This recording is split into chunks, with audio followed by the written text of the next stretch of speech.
Now we are starting with the question number 10. A has a residential property and details of which is given below. Municipal valuation 1,15,000. Then rent receivable per month, that is a 10,000. Following expenses were paid by A. Who is owner of the property? Obviously Mr. A. Higher now. Municipal taxes 10,000. Collection charges 8,000. Insurance 10,000. Houses remain vacant for 1 month during the year. एक month के लिए property हमारा vacant है and compute his income from the house property for the assessment year 25-26. Clearly they say that assessment year 25-26 के लिए हम लोगों को फाइंड आउट करना इनकम फ्रॉम हाउस प्रॉपर्टी कितना. ठीक है, सबसे पहले हम लोग सम को स्टार्ट करेंगे. ऑब्जर्व करो कुछ वैकेंसी वगैरह बोला है क्या. Yes, they say that municipal taxes ए ने पेड किया 10,000 का, कलेक्शन चार्जेस 8,000 थे, इंश्योरेंस 10,000 है एंड हाउस प्रॉपर्टी हमारा वैकेंट है for 1 month. It means this is a case of VLOP, vacant let out property. Yes or no? Okay, चलो format को start करते हैं. सबसे पहले हम लोग लिखेंगे नेम ऑफ एसएससी. बोलो what is the name of SSC. Yes, mister what a. फिर हम लोगों को चाहिए assessment year as well as previous year.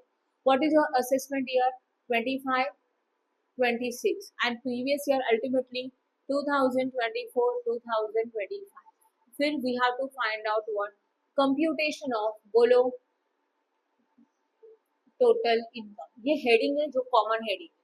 ठीक है, अब हम लोग सॉल्व करेंगे income from house property. Here we have to write down particulars, amount as well as amount.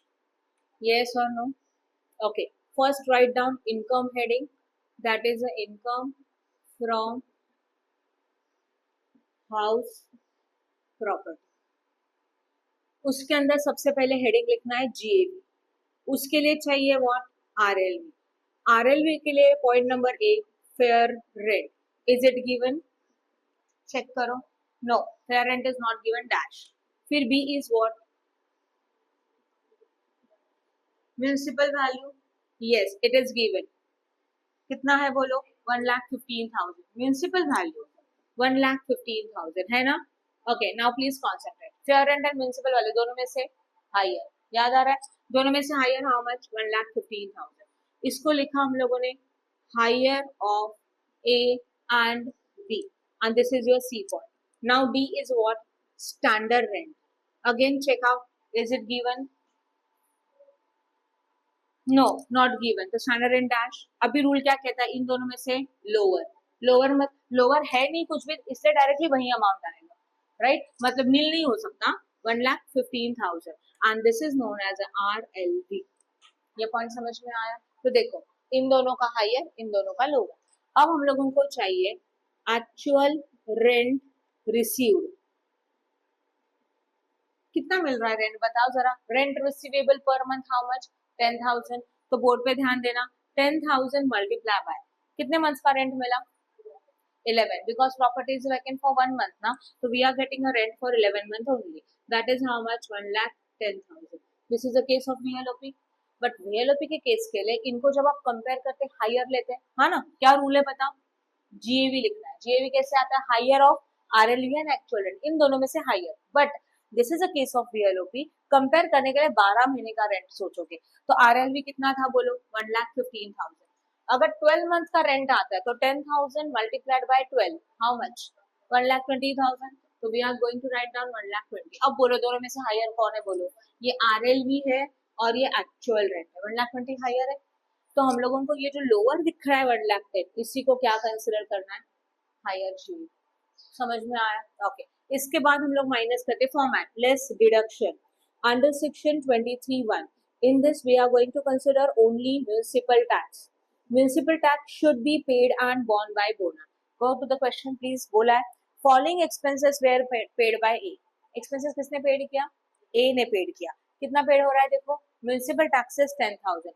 तो ए इज ओनर ना, तो ओनर ने ये पेड किया है. तो अगर ये पेड है and it is paid by owner then allowed for deduction. बराबर. तो अभी माइनस करेंगे कितना म्युनिसिपल टैक्सेस बोलो 10,000. Remaining amount is how much 1 lakh and that is known as a net annual value, that is NAV. समझा? फिर इसमें से माइनस करते अगेन डिडक्शन अंडर सेक्शन 24(1). 24(1) के अंदर पॉइंट नंबर 1 है standard deduction which is a 30% of what NAV, NAV 1 lakh है, उसका 30% 30,000, राइट है. B is a what, interest on loan. Check करो क्वेश्चन में है क्या इंटरेस्ट ऑन लोन, नहीं है, नहीं है तो डैश, तो कितना आएगा 30,000. Then remaining value is how much 70,000 and this is known as income from house property. Done. अभी क्वेश्चन में जरा ऑब्जर्व करो, हम लोगों ने म्युनिसिपल वैल्यू कंसिडर किया, रेंट कंसिडर किया, फिर म्युनिसिपल टैक्सेस भी कंसिडर किए, कलेक्शन चार्जेस इंश्योरेंस कंसिडर नहीं किया because it is not given in the question. समझा मैंने क्या बताया, इंश्योरेंस एंड कलेक्शन चार्जेस हम लोगों ने कंसिडर नहीं किए because it is not given in the format only. मैंने क्या बताया था, हाउस प्रॉपर्टी केस में जो फॉर्मेट है बस उतना ही फॉलो होता है, जो फॉर्मेट से एक्स्ट्रा है वो नॉर्मली कंसिडर नहीं होता. एक दो पॉइंट है वो कंसिडर होता है, वो मैं सम्स में बताऊंगी कौन कौन से पॉइंट कंसिडर होते हैं, बट एक्स्ट्रा के एक्सपेंसेस, एक्स्ट्रा के इनकम कुछ कंसिडर नहीं होता. ओके, अब ध्यान दो क्या किया था, 1 लाख समझा, 1 लाख में से 30 माइनस करेंगे तो कितना आता है 70,000. क्लियर हुआ. तो 1 लाख हमारा एनएवी है, एनएवी में से डिडक्शन माइनस करेंगे, जिसमें दो डिडक्शन है, standard deduction and interest on loan. दोनों का हाई लो, दोनों अमाउंट का टोटल लिया, माइनस करके हो गया final income, that is income from house property. I hope no doubt in this. Okay, हम लोग नेक्स्ट क्वेश्चन कर रहे हैं, कंटिन्यू. मैं एक्सप्लेन करूंगी, आप सॉल्व करने वाले. क्वेश्चन नंबर 11 मिला. Okay, refer about illustration. Compute A's income from the house property for the assessment year 25-26. हम लोगों को A का इनकम निकालना है, जिसका असेसमेंट ईयर कितना है बोलो 25-26. If the municipal valuation of a property is 1 lakh, municipal valuation कितना अवेलेबल है 1 लाख. मतलब ऊपर का क्वेश्चन कंसिडर करना है एंड इसी क्वेश्चन को वापस से सॉल्व करना है जहाँ पे म्युनिसिपल वैल्यू है 1 लाख. तो व्हाट, म्युनिसिपल वैल्यू कितना कंसिडर करेंगे, बस 1 लाख. बाकी का पूरा क्वेश्चन सेम है, आप सॉल्व करो. सिमिलर मेथड कर सकते हो. Okay, so जो municipal value 1,15,000 था, instead of that just consider 1 lakh and again solve the solution. Okay, now question number which completed. Now we are starting with question number 12. मिला. Question number 12 में जाओ, जितना मैं बोलूंगी उसके ऊपर मार्किंग करके देना अपने बुक में. Compute the income from house property from the following particulars in the respect of the new property owned by Mr. M, which is let out on 1/4/19. क्या बोला है बताओ, प्रॉपर्टी को कब से लेट आउट किया, 1/4/2019 से लेट आउट किया. Fair rent, yes fair rent में जाएगा. Actual rent receivable 7,500 per month and rent actually received for 10 month only due to the vacancy period of 2 month 75,000. तो रेंट हमारा पर मंथ का 7,500 है, but because of vacancy period, हमारा period कौन सा था, वैकेंसी पीरियड था. वैकेंसी पीरियड मतलब समझ रहे हो ना, वैकेंसी पीरियड मतलब क्या, जिस टाइम पे आपको रेंट नहीं मिलेगा वो कितने मंथ्स है बोलो, 2 मंथ्स है कि नहीं है. तो हम लोगों को 2 मंथ्स का रेंट नहीं मिल रहा है, बराबर है. कितने मंथ्स का रेंट मिल रहा है, ओनली 10 मंथ्स का. तो this is a case of VLOP.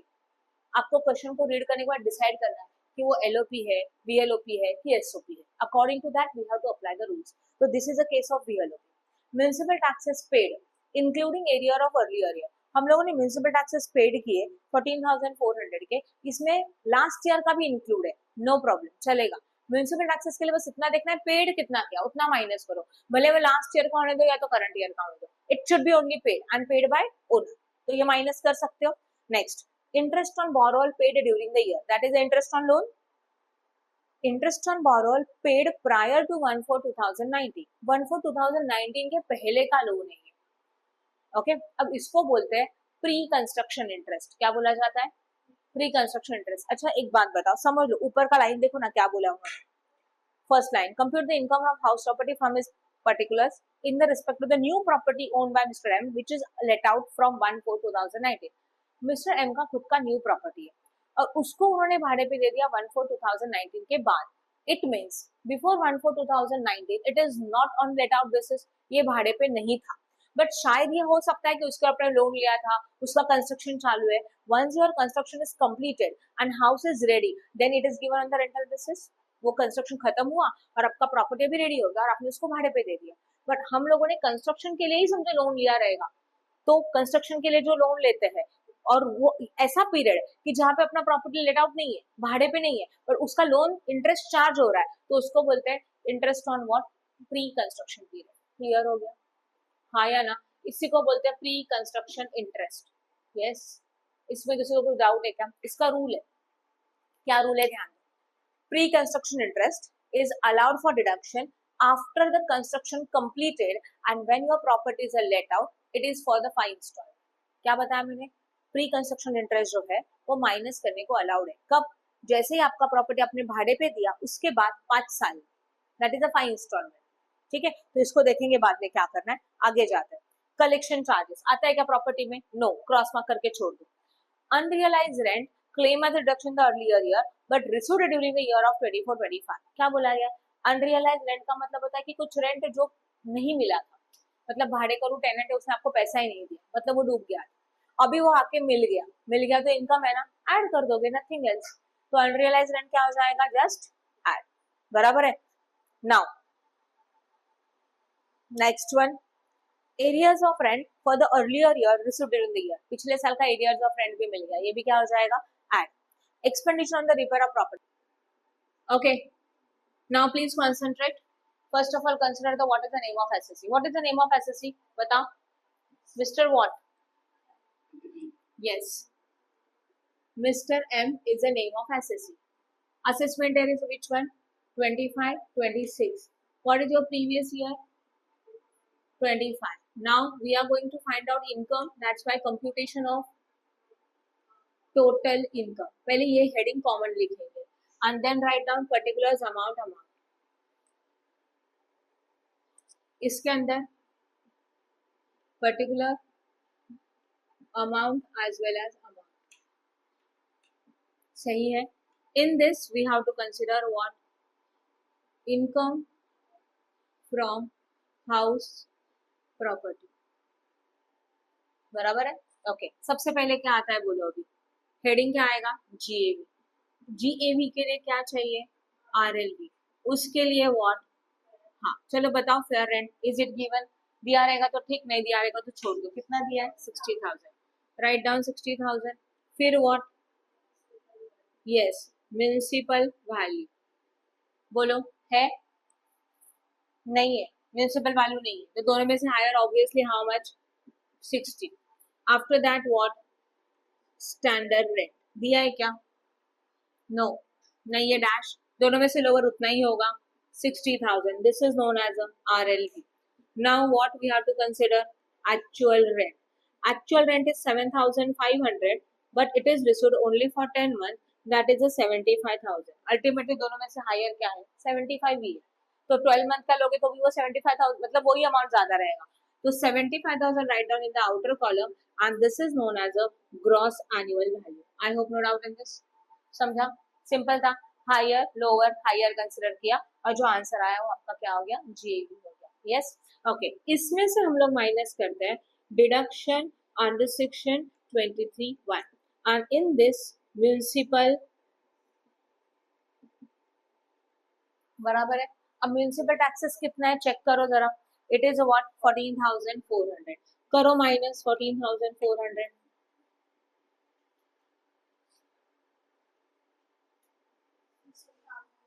आया. and this is known as a what? NAV, that is net annual value. Again less what? Deduction under section 24(1). मुझे बताओ यहाँ तक राइट है? सबको समझा? ओके, अब हम लोगों को क्या फाइंड आउट करना है? बताओ फटाफट. यस, क्या फाइंड आउट करना है हम लोगों को? Standard deduction. स्टैंडर्ड डिडक्शन का रूल क्या है? 30% ऑफ एनएवी. प्लीज कैलकुलेट करो एनएवी का 30%. कितना एनएवी का 30%?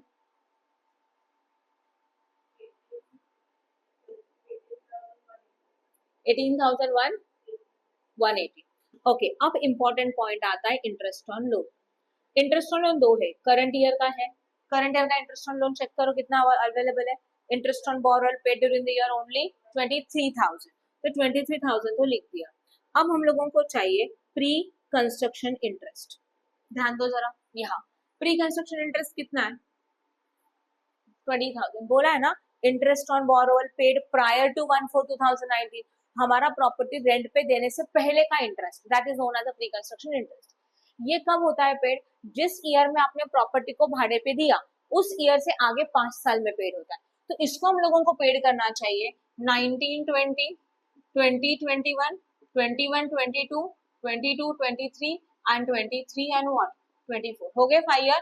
1, 2, 3, 4 एंड 5. 5 साल में ये पेड हो गया, और अभी हमारा प्रीवियस ईयर कौन सा है, तो इसमें है क्या 24-25? नहीं है। इसका मतलब ये 20,000 हम लोगों ने ऑलरेडी पेड कर दिया, तो इस ईयर में आएगा क्या, नहीं। तो रूल याद रखना, प्री कंस्ट्रक्शन इंटरेस्ट मतलब जिस दिन प्रॉपर्टी को भाड़े पे दे रहे हो, रेंट पे दे रहे हो, उसके पहले का इंटरेस्ट, और वो प्रॉपर्टी को रेंट पे देने के बाद 5 साल में पेड होके खत्म होता है।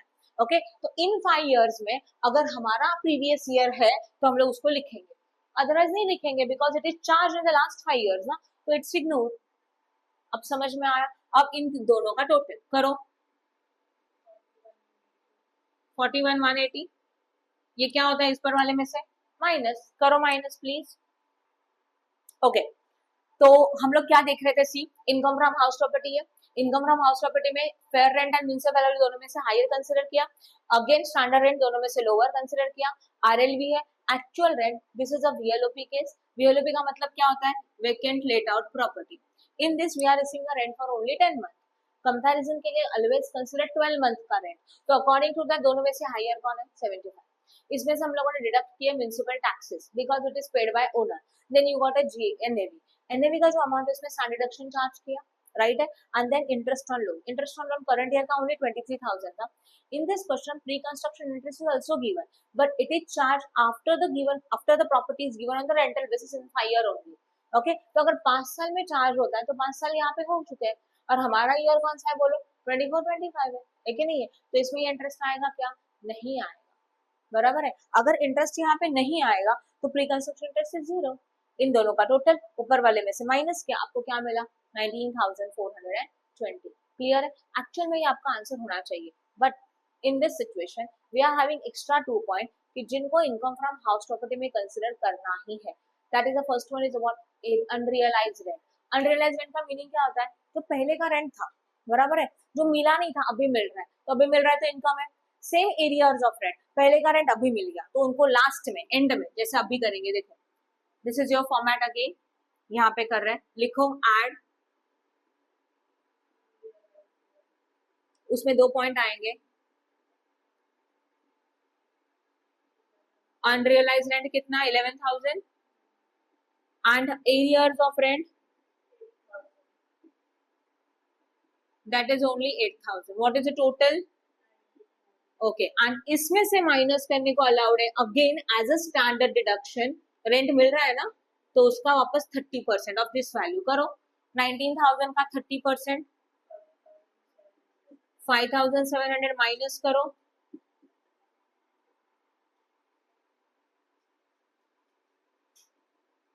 शायद 13,300, नॉट 14, 13,300। ओके, अब ये एक्सपेंस, अब ये क्या था, इनकम है ना, नॉट एक्सपेंसेस, ये क्या हमारे लिए इनकम है, तो इस इनकम में 19,420 plus 13,300, how much, 7, and this is known as income from house property. I hope no doubt in this. समझा कि नहीं समझा, श्योर। तो हम लोगों को मिल गया what, income from house property. इस क्वेश्चन में आपको समझा क्या पॉइंट अलग था, इसमें हम लोगों ने 3 पॉइंट अलग अलग कंसिडर किया, प्री कंस्ट्रक्शन इंटरेस्ट एक पार्ट अलग था, unrealise rent and arrears of rent अगर आता है तो एंड में पूरा सम होने के बाद एंड में उसको ऐड करो एंड स्टैंडर्ड डिडक्शन माइनस कर दो, खत्म। समझा कि नहीं समझा, क्लियर है, good. Please like and share our video and subscribe our channel for more videos. Press bell icon for notification. Thank you.